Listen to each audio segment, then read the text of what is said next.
अस्सलाम वालेकुम students, welcome to online classes. So dear students, कल हमने जो है विटामिन के बारे में पढ़ा था। जैसे आप सबको पता होगा, मैंने विटामिन के बारे में पढ़ाया था कल। विटामिन ए और विटामिन बी हमने कल पढ़ा था, ठीक है। तो आज हम जो है विटामिन सी से स्टार्ट करने वाला है। लेकिन उससे पहले कल एक स्टूडेंट ने मुझे कमेंट किया था कि सर यानी जो विटामिन के जो होमवर्क है वो किस तरह से लिखना है, वो क्या इसके चैट के अकॉर्डिंग लिखना है।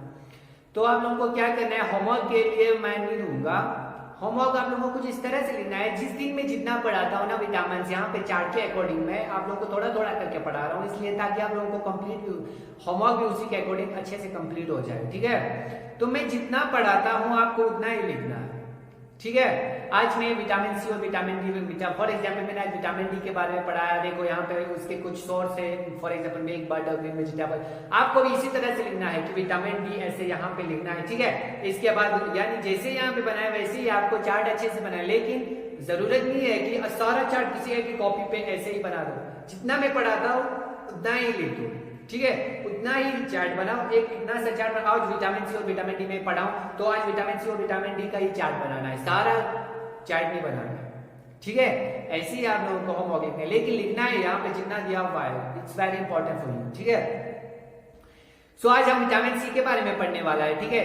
तो यहाँ पे देखिए विटामिन सी के ऊपर, विटामिन सी यानी विटामिन में हमने कहा था कि ये न्यूट्रिएंट्स होता है जो हमारे बॉडी में जो है हमें प्रोटेक्ट करता है दूसरे डिजीज से, फॉर एग्जांपल, ठीक है। Tomatoes, green leafy vegetables, citrus fruit. Citrus fruit कुछ नहीं होता, ये साइट्रस एक फैमिली होता है प्लांट का, ठीक है। उन प्लांट से जो हमें फ्रूट मिलते हैं वही साइट्रस फ्रूट होता है। आंवला, ठीक है। इन सारे फ्रूट्स में जो टमाटो होता है, टोमेटोज होता है, ग्रीन लीफी वेजिटेबल्स होता है, साइट्रस फ्रूट होता है और यानी आंवला होता है। इन सब के अंदर क्या कंटेन होता है? विटामिन सी कंटेन होता है, ठीक है। क्या कंटेन होता है? Vitamin C. अगर आपको विटामिन सी खाना है तो ये सारा फूड खाना है। इसकी वजह से जो है इसका क्या इंपॉर्टेंस है, क्यों खाना चाहिए? इसलिए खाना चाहिए हेल्दी टीथ एंड गम्स। आपकी जो गम्स है, टीथ के जस्ट नीचे ये वाला पार्ट, ठीक है, आपके गम्स, ये उन टीथ और गम्स को क्या रखता है? हेल्दी रखता है। उनके ऊपर कोई कॉजेस आने नहीं देता, कोई इंफेक्शन क्रिएट नहीं होने देता, ठीक है। और इसकी वजह से जो डिफिशियंसी डिजीज होता है वो है स्कर्वी। स्कर्वी आप सबको पता है कि क्या होता है? आपको ब्लीडिंग होता है, ठीक है। अचानक से ब्लीडिंग होना स्टार्ट होता है और गम्स जो है स्वेल होता है। फॉर एग्जाम्पल ये आपकी जो गम्स है वो स्वेल हो जाता है, फैलने लगता है, ठीक है। ये होता है ये सारा डिजीज विटामिन सी के यानी डिफिशियंसी होने की वजह से। और नेक्स्ट देखिए विटामिन डी के ऊपर देखिए, milk, butter, green vegetables, cod liver oil, sunlight, ठीक है। विटामिन डी, सनलाइट से हमें विटामिन डी मिलता है, ठीक है।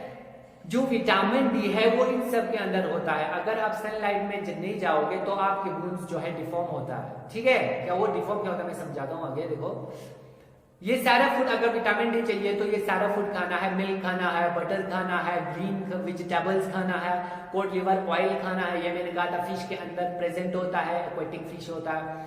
सनलाइट से हमें क्या मिलता है? विटामिन डी मिलता है, ठीक है। याद रखना है ये सारी बात।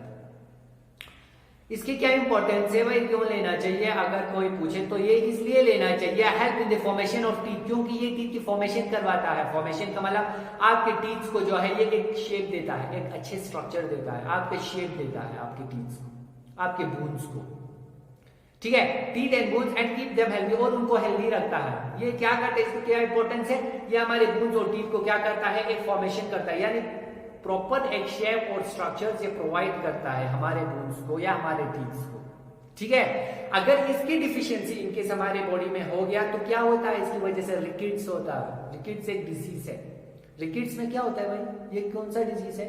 रिकेट्स में ये होता है कि हमारे बोन्स जो है क्या होता है? सॉफ्ट हो जाता है, हल्का हो जाता है, जिस वजह से हमारे बॉडी बेंडिंग हो जाता है, ठीक है। और हमारे जो बोन्स है वो डिफॉर्म हो जाता है, इनके स्ट्रक्चर और शेप में क्या आ जाता है? यानी बदलाव आ जाता है, ठीक है। इनका शेप बिगड़ जाता है, स्ट्रक्चर बिगड़ जाता है, यही होता है रिकेट, ठीक है। और लास्ट में देखिए bones get soften and deform. मैंने कहा कि बोन जो है सॉफ्ट हो जाता है और डिफॉर्म हो जाता है, ये डिजीज का सिम्टम्स है, ठीक है।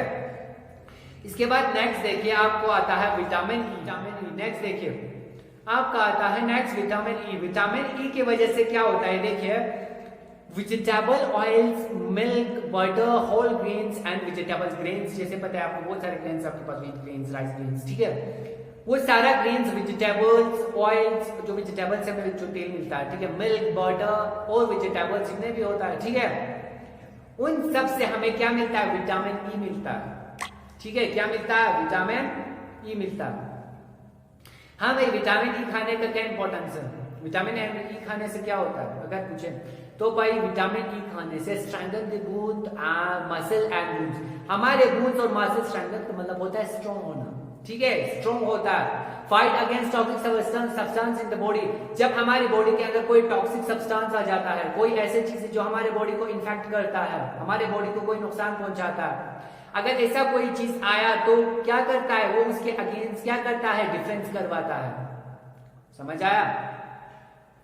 इसकी वजह से क्या होता है? कौन सा डिजीज क्रिएट होता है बॉडी के अंदर? Week muscle. मसल जो है हमारा, ये मसल जो हमारे मसल्स होता है, फॉर एग्जांपल ये मसल्स, ठीक है, ये मसल्स क्या होने लगता है? वीक होने लगता है, कमजोर होने लगता है। एंड न्यूरोलॉजिकल डिसऑर्डर, और हमारे न्यूरल सिस्टम के अंदर डिसऑर्डर आना स्टार्ट होता है, प्रॉब्लम्स क्रिएट होना स्टार्ट होता है, डिजीज आना स्टार्ट होता है, ठीक है, कोई ना कोई इफेक्ट आना स्टार्ट होता है। यानी ये न्यूरोलॉजिकल क्या है भाई? न्यूरोलॉजिकल है जब आपके जो न्यूरॉन्स है वो इंपल्स यानी सिग्नल भेजता है आपके माइंड्स तक, वो सारा नर्वस सिस्टम्स क्या हो जाता है? उनमें खराबी आ जाता है, उनमें इफेक्ट आ जाता है, उनके ऊपर इन्फेक्ट पड़ता है, ठीक है।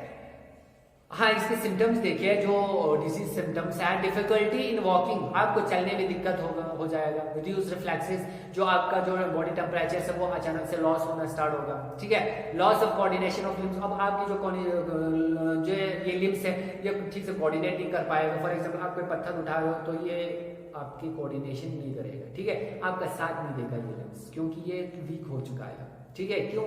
क्योंकि आपको विटामिन ई की कमी हो चुका है, डिफिशियंसी हो गया। समझ आया? और नेक्स्ट देखिए विटामिन के, green vegetables like spinach, cabbage, soybean. जो ग्रीन वेजिटेबल्स होता है या स्पिनच होता है, कैबेज होता है, सोयाबीन, ये सब आपको पता है, आपने खाया भी होगा घर पे, ठीक है। अगर विटामिन के खाना है तो आपको ये सारा चीजें खाना होगा, ठीक है, जो लाइडी फिंगर्स के अंदर भी आता है, ठीक है।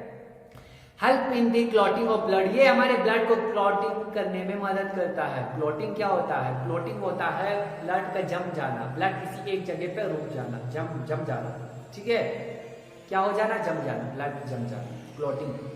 लेकिन भाई यार ब्लड क्लॉटिंग क्यों होगा? ब्लड तो चलता है हमारे बॉडी में, इसलिए जब कभी कभार क्या होता है आपके बॉडी के ऊपर एक कट लग जाता है, यानी यहाँ पे आपके बॉडी पर कट लग जाता है, तो क्या होता है? उस कट लगने की वजह से आपका ब्लड जो है लॉस होता है, ठीक है।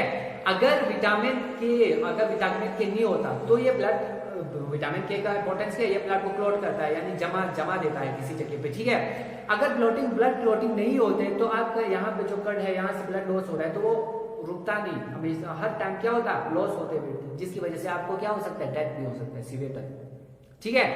इसलिए जरूरी है ब्लड क्लॉटिंग। जब आपके यहाँ पे कट लगता है तब विटामिन के वहां पे आ जाता है और आपके ब्लड को क्लॉट कर देता है, रोक देता है, वहीं पे जमा करता है, ठीक है, जिस वजह से आपका ब्लड लॉस होने से बच जाता है।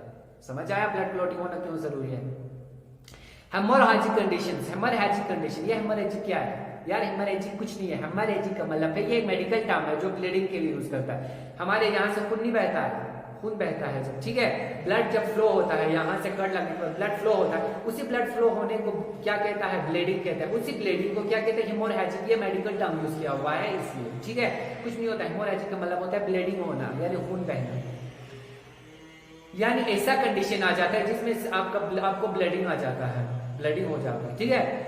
और symptoms, blood does not clot, और सिम्टम्स क्या है? आपके ब्लड जो है जब क्लॉट नहीं होता, ठीक है, जब नहीं रुकता है, जब आपका ब्लड यहाँ पे कट लगने के बाद ब्लड जो है जमा नहीं हो जाता, जम नहीं जाता यहाँ पे, तो इसका मतलब समझिए आपके अंदर किस चीज की कमी हुआ है? विटामिन के की कमी हुआ है, ठीक है। ओके आपको जो है आज मैंने पढ़ाया vitamin C, vitamin D, vitamin E, vitamin K, इन चारों को आपको किसी कॉपी पे, छोटा सा एक कॉपी पे अच्छे से चार्ट बना के इसे लिखना है। नीचे वाला जो आपका आयरन कैल्शियम है वो नहीं लिखना है, वो कल लिखना है, ठीक है। कल इंशाल्लाह हम वो पढ़ेंगे, ठीक है। ओके तब तक के लिए आज तक हाँ चाहे हम यहीं पर रखेंगे, ठीक है। तब तक के लिए खुदा हाफिज and best of luck for your studies, और अपने होमवर्क कॉपीज भी अच्छे से कंप्लीट करना। खुदा हाफिज।